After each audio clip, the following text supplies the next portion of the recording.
রায়গঞ্জের চান্দাইকোনা বহুমুখী উচ্চ বিদ্যালয়ের পাশেই রয়েছে ময়লার স্তূপ। বিদ্যালয়ের নিকটবর্তী স্থানে রয়েছে আরও একটি ধর্মীয় প্রতিষ্ঠান। আবর্জনা দুর্গন্ধে অতিষ্ঠ শিক্ষক, শিক্ষার্থী ও এলাকাবাসী। ময়লা আবর্জনার দুর্গন্ধে অনেকেই অসুস্থ হয়ে পড়েছেন। পাশে বাজার, সেই বাজারের যত নোংরা আবর্জনা আমাদের এখানে ফেলা হয়।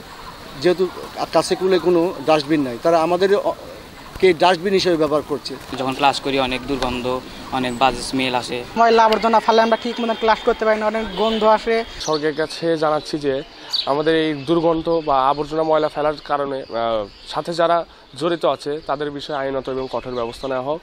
ডাম্পিং স্টেশনটি সরিয়ে নিতে অনেকের কাছে ধর্ণা দিলেও কাজের কাজ কিছুই হয়নি বলে অভিযোগ স্থানীয়দের। ছোট বাচ্চা সহ আমাদেরই অনেক রোগ জীবাণু ছড়ায়, আমাদের দৈনন্দিন জীবনে অনেক প্রভাব ফেলতেছে। হিন্দুদের ধর্মীয় প্রতিষ্ঠান শ্মশান আছে এবং এখানে যারা বসবাস করে বসত বাড়িগুলো যা আছে তাদের বসবাসের অনুপযোগী হয়ে যাচ্ছে। হোটেলের খাবার টাবার অনেক কিছু এখানে ফেলায়, ঠিক মতো এখানে কাজ কাম করতে পারতেছি না।